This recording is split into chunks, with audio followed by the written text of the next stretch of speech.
अभिनंदन, आभार और बहुत बहुत स्वागत है दोस्तों रियल न्यूज़ नाम के इस न्यूज़ वाले यूट्यूब चैनल पर। और मैं हूं आप सबका अपना रुपेन आर शाह। तीसरे विश्व युद्ध का प्लेटफॉर्म सेट हो रहा है क्या? ऐसे ऐसे घटनाक्रम नियमित रूप से सामने आ रहे हैं कि किसी का भी सर चकरा जाए। पिछले कुछ दिनों से भारतवर्ष में नेशनल न्यूज़ चैनल्स हो या फिर सोशल मीडिया हो, कॉकरोच जनता पार्टी, धर्मेंद्र प्रधान जी का रिजाइन और वही घटनाक्रम चल रहे थे।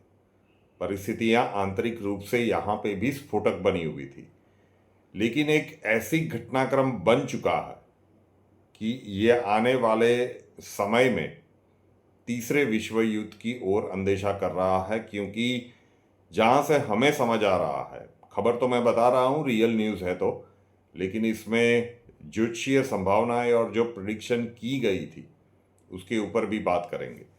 घटनाक्रम ऐसा हुआ है कि यूक्रेन ने ईरान के एक वैसल के ऊपर हमला कर दिया है। जी हाँ, बिल्कुल सही सुन रहे हैं, यूक्रेन ने ईरान के एक शिप के ऊपर हमला कर दिया है।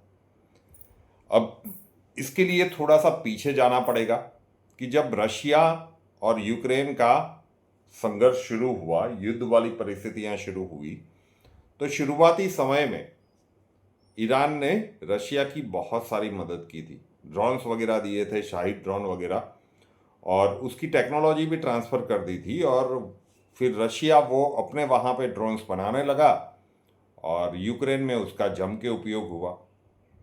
तो फिर रशिया से अभी अभी एक रीसेंट टाइम में एक शिप निकला और वो कास्पियन सी में था।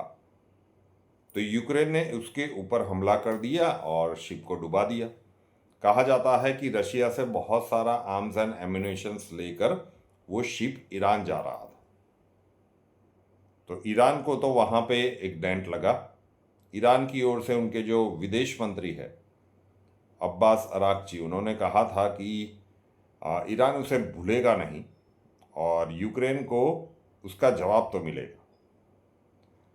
तो बहुत सारी चीज़ें ऐसी थी, जितनी भी वीडियो कॉल कंसल्टेशन की यूरोप से कॉल आती है, उसमें शायद 2-3 जगह पे हमने कहा था, जब वो लोग पूछ रहे थे कि सर आप इतना पूछ रहे हो कि भारत वापस आ जाना चाहिए एनआरआईज को, तो वहाँ पे हमारे मुंह से संवाद के दरमियान निकल गया था। यूट्यूब पे तो उसका वीडियो रखने का अवसर नहीं मिला due to this CJP protest. तो वहाँ पे बताया गया था कि ऐसा समय आ रहा है कि अब यूरोप की एंट्री होने वाली है यहाँ पे। तो यूक्रेन ने ये जो प्रोवोकेशन किया है ईरान की ओर से, एक डेफिनेटली एक स्टेटमेंट दिया गया कि इजराइल के अंदेशे के ऊपर, इजराइल के गाइडेंस के तले यूक्रेन ये कर रहा है। और यूक्रेन ऐसा भला क्यों कर रहा है? सिर्फ रशिया को मदद की थी इसलिए नहीं, यूक्रेन को आवश्यकता है लॉन्ग रेंज मिसाइल्स की। किसके पास से? अमेरिका से। अमेरिका उलझा हुआ है ईरान के अंदर। तो यूक्रेन और जेलेंस्की ने ये सोचा हो कि अगर इस प्रकार से ईरानियन शिप के ऊपर हमला किया जाए और फिर अमेरिका से कहा जाए कि भाई हमें लॉन्ग रेंज मिसाइल्स दे दो, हम ईरान के ऊपर भी हमला करेंगे। अब खबर इतनी है, लेकिन अब इसे बृहद अर्थ में देखिए। कई लोग सोच रहे होंगे कि अच्छा वो तो वहाँ पे चल रहा है, हम तो भारत में रह रहे हैं, हमारे ऊपर क्या ही असर पड़ेगा। स्ट्रेट ऑफ हॉर्मुज बंद है, रेड सी के ऊपर हुती सब पूरी तरह से कंट्रोल लेने लगे हैं। और अगर ये भी एस्केलेट हुआ तो आप सोचिए कि ऑयल प्राइसेस कहाँ तक जाएगी। क्योंकि फिर रशियन ऑयल जो आ रहा है, मतलब रूट तो वही है ना, भौगोलिक ज्ञान इतना नहीं है, लेकिन भारत के लिए सबसे बड़ा खतरा ये होगा कि ऑयल प्राइसेस बहुत तेज़ी से बढ़ेगी अगर ये एस्केलेट होता है। तो तुरंत नहीं होगा, लेकिन ये आने वाले समय में होगा। अलग अलग वीडियोस में हमने कहा था कि अगली बारी यूरोप की है, लेकिन उस समय पे वो कारण नहीं मिल रहा था कि ऐसा क्या घटनाक्रम होगा कि यूरोप की एंट्री मिडल ईस्ट के इस जंग में होगी। ऐसा क्या घटनाक्रम बनेगा कि जो आने वाले समय में ईसा वर्सेस मूसा का जो हमारे कई सारे पौराणिक शास्त्रों में लिखा है उसके ऊपर ये जाएगा। ये उसका पहला हिंट है।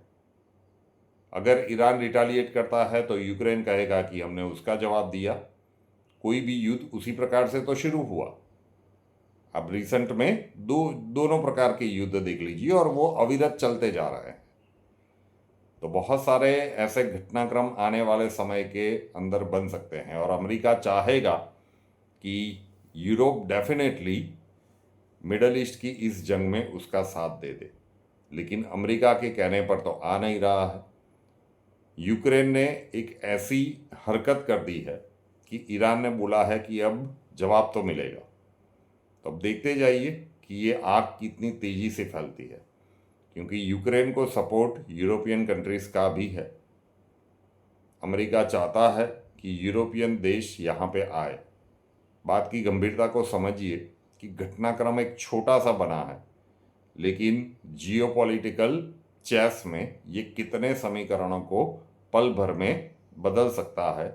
और या तो यूक्रेन ऐसी हरकत फिर से करता है या फिर ईरान तो अभी घिरा हुआ है, लेकिन ये आने वाले समय में यूक्रेन को एक बार तो जवाब देने का प्रयत्न करेगा।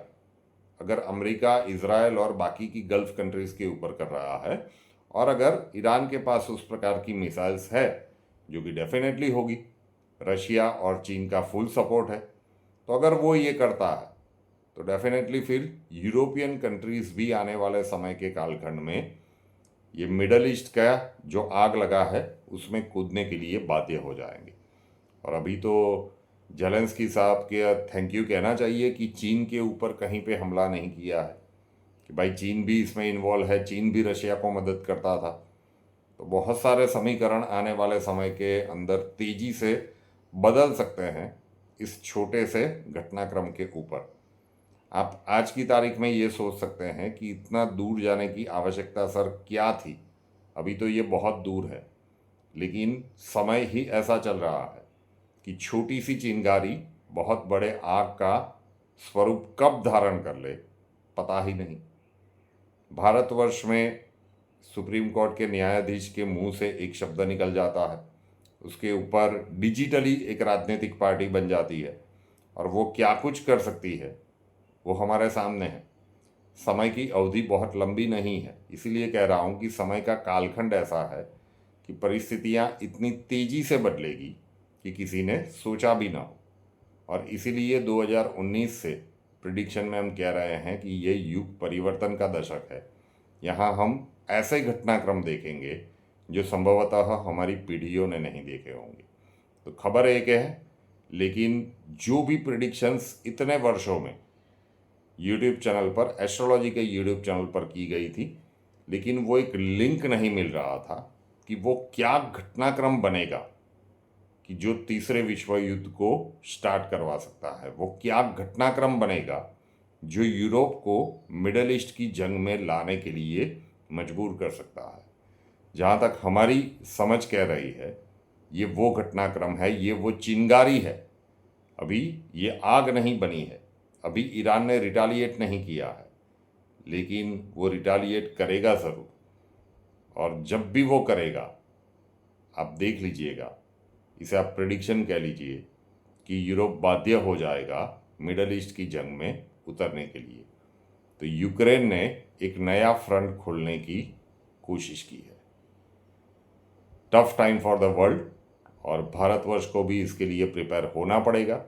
आप चाहे जंग में हो या ना हो, लेकिन अगर ऑयल प्राइसेस बढ़ती है तो उसका असर पूरे भूभाग के ऊपर पड़ेगा।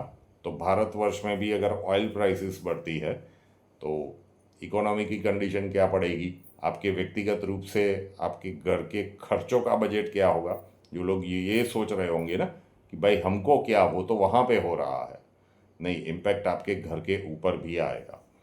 महत्वपूर्ण वीडियो था, और वीडियो अच्छा लगे तो इसे जन जन तक पहुंचाइएगा। रियल न्यूज़ नाम के इस न्यूज़ चैनल को अभी तक सब्सक्राइब नहीं किया है तो कर लीजिए, साथ वाला बेल आइकॉन दबा दीजिए और उसके बाद 3 ऑप्शंस आएंगे, ऑल के ऊपर क्लिक कर दीजिए ताकि हर नए वीडियो की नोटिफिकेशन आपको सबसे पहले मिलती रहे। नए वीडियो के साथ फिर मिलेंगे। जय हिंद।